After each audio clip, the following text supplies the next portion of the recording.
नगर निगम के अतिक्रमण तोड़ू दस्ते ने बुधवार को व्यवसायिक इलाके में कार्रवाई करते हुए अवैध रूप से बनी 3 दुकानों को सीज किया।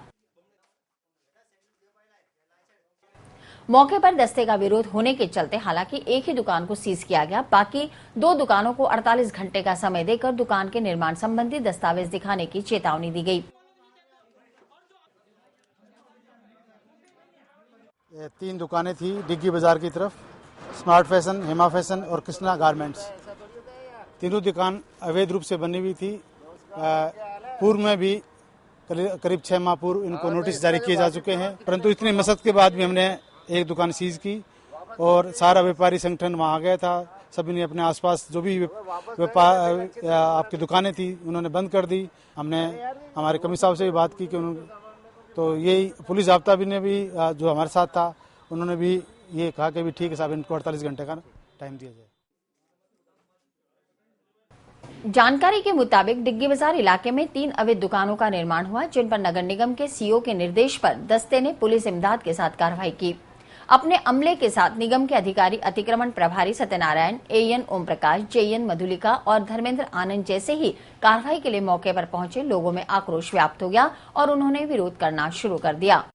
तो ये निगम वाले आए, निगम वाले 50-60 पुलिस वाले लेके आए, तो हमने उनको बोला क्या कार्रवाई है। बोले हमने दुकान सीज करने आए। भाई दुकान किस वजह से, कोई ना नोटिस है ना कुछ है हमको। तो उन्होंने बोला आपको नोटिस नहीं है तो और अच्छा है। तो हमने बोला बंद नहीं करने देंगे। उन्होंने बोला आपके ऊपर राजकार्य बाधा डाल देंगे और लाठी चार्ज अलग करेंगे आपको। हमने कई समझाया लेकिन उन्होंने कुछ नहीं माना। हमको और धक्के देके हमारा माल रोड पे फेंक के निगम वालों ने सारी कार्रवाई करी है। डिग्गी बाजार खटिक मोहल्ले में एक दुकान को सीज करने के हिसाब से 3 दुकानें थी। तो वहाँ पे जब सारे दुकानदार इकट्ठे हुए उन्होंने पूछा आपने हमको ना कोई नोटिस दिया ना कोई कार्रवाई, उसके आप डायरेक्ट दुकान सीज करने कैसे आ गए। तो उन लोगों ने हमको वहाँ ये कहा गया कि आप वहाँ निगम पहुंचो, आपकी 10 मिनट में सारी कार्रवाई कर दी जाएगी। 2 बजे से हमको यहाँ बैठा रखा है। नगर निगम के ये हाल है। 2 बजे से लेके अभी तक हम यहाँ व्यापारी बैठे, 4 व्यापारी एसोसिएशन के पदाधिकारी गए और व्यापारी मौजूद है यहाँ, और एक भी अधिकारी मौजूद नहीं है। ढाक का 3 पात है, नगर परिषद पूरा देख लो। निगम मकान के अंदर इन्होंने जो है लकड़ी का दरवाजा लगा, लकड़ी का दरवाजा तोड़ के इन्होंने अपना शटर लगाया। उस शटर के बाद इन्होंने पूछा साहब साइड बैक आपने फ्रंट का 80% आपने कवर कर लिया। तो मैं कहता हूँ साइड में 80% गली जो 4 फुट 5 फुट की गली है उसमें 80% साइड बैक आया कहाँ से। सिर्फ मेरा ये कहना है कि हमारी बात सुनी बिना इन्होंने पहले तो आपने कोतवाली की पुलिस बुला ली, 50 आदमी, सीआई साहब खुद आगे, कोतवाली की पुलिस गई तो फिर आपने दरगाह थाने की पुलिस बुला ली।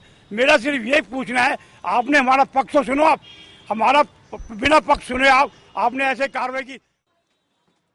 दल के साथ मौजूद पुलिस जाब्ते ने धक्का मुक्की और विरोध को नाकाम करने के लिए लोगों को समझाया। दरगाह थाना प्रभारी भूपेंद्र सिंह ने जानकारी देते हुए बताया, नगर निगम के कर्मचारी और जैन साहब यहाँ 3 दुकान सीज करने आया था, जिसमें एक दुकान सीज कर दी गई और 2 दुकान के लिए सहमति बनी कि जुर्माना जमा करा के उनकी कार्रवाई की जाएगी। तो उसके लिए व्यापारी वर्ग ने विरोध किया था। वो व्यापारी वर्ग वहाँ नगर निगम ऑफिस में जाके अपनी कार्रवाई कर रहा है। बाकी ये 3 दुकानों की कार्रवाई थी मगर एक ही दुकान सीज हो पाई। 2 के लिए व्यापारी वर्ग वहाँ जुर्माना जमा करवा रहा है इस चीज में।